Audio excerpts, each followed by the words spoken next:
Hey traders, welcome to Charts and Coffee. Great to see everybody. Happy Thursday. We are embarking on the first day of 2 of Jackson Hole's symposium. Today is not the day that we're expected to hear from Jerome Powell. He's got his speaking engagement tomorrow at 5 minutes after 10 Eastern. So we no sooner get about 35 minutes of the open and boom, here comes Powell. There's a pretty good likelihood that we might just kind of see a quick quiet. In other words, the markets may not, if I look at the indices, yields, currencies, right? They might just hold a range and a tight one at that with the anticipation of whatever it is that Powell is going to say. Now, granted, we're going to hear from other FOMC members. And if you haven't already taken a look at the economic calendar and the target rate probabilities, this is the way we want to measure this event. So if we start with the target rate probabilities, let's jump out to November. Look, I'll tell you what, gang, November is darn near neck and neck with the expectations of a 1/4 point hike. Now, mind you, this is not new. This is not sudden. This has just been kind of creeping very slowly into the market. So this is not a shock. Mind you, anything that we've done the last 2 to 4 weeks has been under the sort of cloud of a potential 1/4 point hike. So this is not, oh my gosh, we're going to get a hike. This is, oh, yeah, we might actually get this possibility that we've kept waiting in the wings for the better part of a month, if not, frankly, longer. The more clarity we get from Powell as to whether or not the hold or the hike is likely, that's where treasuries, that's where indices, that's where currencies are likely to respond to. But remember, we've already seen some response, right? So 51.9% expectation for a hold in December, but 38.2, look, that's pretty close. So we're already seeing some baking into the cake, as it said, in terms of expectations there. Jump on over to the economic calendar, take a look at what we've got going on today, Thursday the 24th. FOMC Harker is speaking at noon. So we get a little bit of chatter, right? We've got this economic outlook interview that's going to be on CNBC, one of the very few reasons to actually unmute the channel. And even then, you don't have to. Just take a look at the way treasuries. So look at ZN, ZB, the 6E, and the indices, and we'll see the response to whatever it is Harker talks about. So again, that's the thing. Do I need to listen to Harker? No, right? But do I need to see at noon how markets move in response to whatever is said? Yes. And in many ways, that's the better way to do it. See if it moves the market. This morning, we already had unemployment claims and core durable goods. So do I think those are largely going to be ignored? Probably, right? Am I going to move the market significantly on the weekly initial claims and sort of medium heat hot zone in the durable goods number? Probably not a lot of reason to move. We're going to wait on Harker. And of course, we're going to wait on Powell. Tomorrow, things get heated up. We've got Harker again. Apparently, Harker just must really have a lot of time on his hands. So 2 Harker speaking engagements tomorrow, preceding Powell at 10:05. And as if that isn't enough, at 3 p.m. tomorrow, Friday, right, we have Lagarde speaking. If you're watching the dollar, if you're watching yields, ECB president, European Central Bank President Lagarde speaking at 3, really into the last hour of the week, could be significant. So that's how the hot zones and the calendar laid out. Now, notice what I did not talk about. And it's really interesting to me how much emphasis has been given on this stock. So a lot of folks have asked me, Rog, what do you think of Nvidia? In a word, I don't. And here's why. And we'll talk about this. But again, remember, just because this is where the conversation is happening doesn't mean this is where market movement is happening. By the way, we would think Nvidia. So a lot of folks might be wondering, Rog, how is the NASDAQ kind of down when Nvidia is trading way up here around 500? I mean, isn't that about a 30-point gap to the upside? This is why it doesn't matter as much. I'm not saying zero, right? But remember, just because everyone's interested in this binary move in a stock that just had earnings doesn't mean it's important. How do we gauge importance, gang? We do it very objectively, not what's fun and moving today versus, right? Where is Nvidia's weighting? Yes? Okay. Would it surprise many folks to know that Nvidia is not a super high concentration weighted stock in the NASDAQ? I think for those of you that follow my work, and if you're in the Sector Secrets Mastery, you know, yeah, Rob, Nvidia is just one of many, many other names in the NASDAQ, but it's not one of those needle moving stocks. It is, in fact, not, right? It's heavily weighted, obviously, in the SMH, and it's decently weighted in the XLK. But Apple and Microsoft are far more important than Nvidia within the XLK. So if Apple's moving higher, if Microsoft's moving higher, then that's going to be much more an impact. So please don't take a stock that's popular. It's like high school, right? Was the popular kid in high school necessarily the nicest or the smartest? Not usually, right? So it's not a popularity contest. It's where is the impact going to be felt? So please compartmentalize. Don't get caught up in sort of the broader conversation happening without understanding the weighting. I hope that makes sense. And by the way, gang, I'm always going to pan it back to data. I'm always going to pan it back to price. Does the NASDAQ seem to care right now that Nvidia is gapping up about 30 points? No. And it won't because the weighting is not that significant. And by the way, is 30 points a lot for Nvidia? That's the other question to ask. Is a 30-point move a lot for a $460 stock? Not really. Is it within the expected move? Is it within historical volatility? The answer is yes, right? So again, don't say, oh, it's a 30-point move. Ask yourself, is a 30-point move outside the 68% probability of volatility? And is it outside the typical movement? I think the max move was somewhere around 45 or 50 points. So that's actually kind of quiet. Right. All right. So with all that being said, that sets the stage for what we're dealing with here on day one of Jackson Hole. Gang, 2023 Jackson Hole is not 2022. So if you're getting this whole gut in your stomach, remembering how August of last year and August, September, October of last year felt, that was Powell setting us on a path of rate hikes. And he had to have known just how hard he was going to hit that rate hike button. He had to have known to some degree the rate hikes that he was embarking on with the Federal Reserve were going to be some of the swiftest in history. He was not unaware, right? This time around, we're at the tail end of those rate hikes. So one more quarter point, does that dishevel the market? No, it hasn't yet. Probably won't.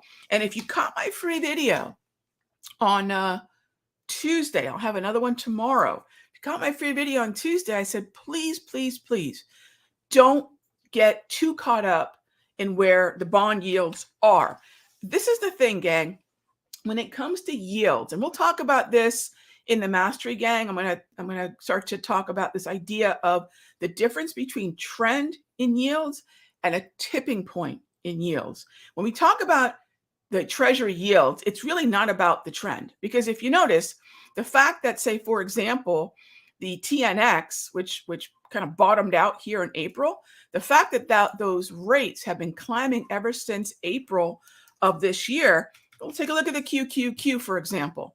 Is the QQQ tanking because of that? No. In fact, most traders might say, hey, Rog, if yields are climbing in TNX, surely QQQ must be moving lower.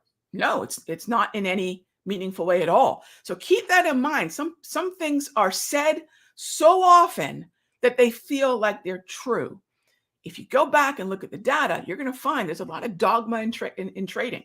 There's a lot of things that are repeated again and again that just because they're repeated, people think it's true. Most of the time, when you really dig, nothing's true all the time. And things like QQQ must tank because of yields is only true once we understand tipping points. We'll get into that and whether we're near one later on in the Mastery today. So as always, gang, let's go ahead and jump into the, here we go, jump into the questions. And first up, hey there, Relief, can I touch on RTY and YM? Sure. So RTY. And the question is for a 5 and 60 minute. Cool. Yeah, thanks for the specificity on the time frames. Those are two of my favorites. 5 minute on the left, 60 minute on the right. And 5 minute is neutral right now, as is the 60 minute. So I'm going to lean on more oscillating type indicators. I'm going to lean more on processes that allow us to find overbought and oversold, with, for the most part, a preference to the long side. But with RTY relief, make sure, this is what I recommend to our traders in the room, make sure you're keeping an eye on KRE. That's the number one weighted sector in the Russell. All right, next up is the Dow, once again on the 5 and on the 60-minute time frame. And if I'm taking a look at the Dow, neutral on the 5, neutral on the 60, closing in on being oversold. I'd rather be long the Dow, but here's the thing I want to keep in mind. XLF is the number one weighted stock in the Dow. So a lot of what the Dow is going to do is going to it's going to really rely upon that.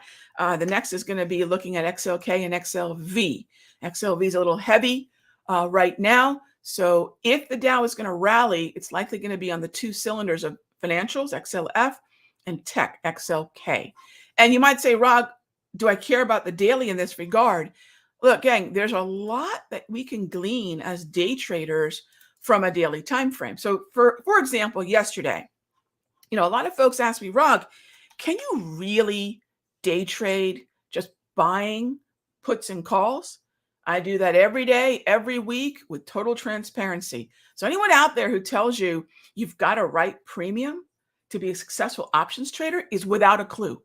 Because the truth of the matter is, if simply making every options trade a straddle or a spread were the surefire path to success, I wouldn't even probably have a show, because all of us would be at home happily being ATMs, right? So please, that's not true at all. What is true? What's underneath that? Every type of trader, spreads, straddles, whatever, right? If you buy or write premium, we need to get direction right.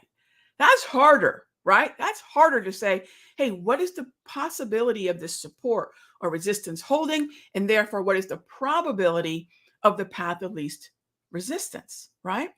Or least support if you're heading lower. Direction is the only thing that matters to everybody. Futures, stocks, ETFs, and options on all of the above. You get direction wrong, I don't care what kind of highfalutin, multi-Cirque du Soleil type option strategy we're deploying, right? It's not going to matter. So please remember, I'm never going to tell you that a multi-leg strategy is not going to work. I'm going to say, get the direction right, and we can all make money together. Yesterday, you all watched me in the options room anyways, and in our mastery, we took a great directional long call for darn near a 2x trade in the TLT. Why? We had the clarity of direction. We waited for a little pullback, and we took that 5-minute chart to the upside. So I got to mention, if day trading like that, right, what I'm describing right now, you're thinking, yeah, Rog, why is it that traders will repeat things like that aren't necessarily true? Same thing with a lot of about trading. Don't be afraid to poke a hole in the matrix, right? Because most people just want you in the matrix, asleep, right? If you look at my background, I remind myself of this every day. Don't mind to poke a hole at the matrix. Yeah. So with that being said, if you're thinking, okay, Rog, yeah, this long call, long put thing is really interesting to me. And I hope a lot of you have already signed up, because we're going to go into a lot of this next Wednesday. It's coming up less than a week from today. So August 30th, 8 p.m. 8 p.m. If you want to register, and the reason you want to register, gang, is if you can't attend the webinar live, or if you want to get the replay later on, it's really simple, because we send this out really quickly. And I love this URL, simplertrading.com/consistency, because that's, that's what over 30 years, am I going to talk about a lot of home runs and things like that? No, gang, I'm going to be looking at, where's my consistency? Here we go. I'm going to get this out of the way. We'll put the URL right here. I want to be like, how many of you are baseball fans? I just want to get on base every single game. I want to be like the Iron Man, one of my favorite Orioles of all time. I want to be Ripken. I just want to get on base time after time after time. That's the career I want, right? I don't want to be a home run hitter. I don't want to be, the hero of game 6 of the World Series. I want to be in and day out. So come check that out. I'm super stoked for that conversation. So that's going to happen next Wednesday at 8. And yesterday's example in TLT was that was a textbook of what it is I like to do. All right. So a little bit of bonds, a little bit of Russell and Dow intraday, really leading into that day trading conversation. Thanks really for that. Next up, KRE is, Turbo from our essentials room. Yes, Turbo. KRE are the regional banks. So if you think about the financials in terms of sectors, XLF, big banks, KRE, regional banks. And KRE is heavily weighted in the Russell. All right, in the Russell. All right, Robert asked me, take a look at Nike on the 5-minute. I love these day trading questions coming up. So 5-minute is what? 5-minute is our opportunity to take advantage of movement that's happening for today. And why is that valuable? Because if I'm looking at movement that's happening today, I have some wonderful benefits. One, it costs less to put on a day trade because I'm not paying for as much time. So it's a lower cost trade. And for me, and in the way that I teach how to scale into trades, scalability, that's my thing. I don't talk about large, medium, small. I talk about scalable. Small accounts, medium accounts, Godzilla-sized accounts, we can buy into these trades, but in a way that's appropriate for our account. I'll talk about that on Wednesday too. It's a really important topic. If I take a look at Nike, pre-market on Nike, I got to tell you, Robert, probably not telling me a lot, but we are coming out of mostly a bullish pre-market, illiquidity, bullish to neutral. My concern about Nike is really whether or not this is the best example of something within consumer discretionary, which brings us to really another topic that's so important in day trading, which is symbol selection, right? So if I crack open XLY, I don't know, Robert, at this moment in time, if XLY is number one, going to be an outperformer, and which stock within XLY is likely to be an outperformer. But I will tell you this, Robert, when we start our process, I'm going to start with Amazon. I'm going to start with Tesla, and I might also look at anything that's having a good up day today. We can make this assessment around 9:45 Eastern, maybe 10, but I don't know yet, because here's the thing. If I go index sector stock, like I teach you all, I don't know that XLY is going to be the relative outperformer, and therefore which stock within the XLY. So remember, the large part of trading is that process of watch list building, right? A large part of that is something that I believe, which might sound contrary to what you hear. What you trade in terms of symbol is far more important than how you trade it. Symbol is more important than strategy. You might say, wait a minute, Rog, what do you mean? Think of it this way. If I get a great symbol that has a high probability of follow through to the up or down side, can a momentum trader make money? Absolutely. Can a buy the dipper exhaustion trader make money? Absolutely. Can someone who's writing premium make money? Absolutely. Can someone who's buying premium make money? Yes, everyone can make money when there is directional bias. So the strategy is not the difference maker. It's the symbol selection, right? And a lot of folks will sometimes phone that part of trading in and execute a great option strategy or a great share buy or a great long call or long put buy, but in the wrong thing. You ever hear that saying, I did the right thing, but for the wrong person? You can do the right thing, but for the wrong stock or for the wrong symbol, right? So if we can get the right stock first, our probability of success goes way up, right? But most people do 80% trading and 20% watch list building. We flip that around in the Sector Secrets Mastery. 80% of the time is what we're going to trade in the direction. Then we go on to the trades, which practically build themselves like TLT did yesterday once we get that probability of follow through sorted out. Is it always right? No, but the probability is there, right? So I hope that makes sense, and great questions. Okay, gang. So, that 20 minutes went by so quick. Thank you as always. Thank you as always for the time and being here for Charts and Coffee. And again, gang, real quickly, I apologize for yesterday's. The Charts and Coffee just went unglued. I tried to do a couple different streams, so my apologies, but I'm glad we're back on track with today's show. Great to see everyone in the Essentials room. I'll see you all, gang, my Essentials folks. I'll see you tomorrow. And if you haven't already, simplertrading.com/consistency for next Wednesday. My folks on YouTube and Twitter, again, go ahead and register. We'll get you all the information to join us on Wednesday. It is live, nothing pre-recorded, no nonsense like that. It's going to be, I'm going to be taking questions. It will be interactive, lots of charts, lots of explainers about what's working, not in July, not, what's happening now and some of the most difficult action that we're seeing, because that's really all that matters, right? Okay, gang, I'll see you then. Be good to each other. Until tomorrow.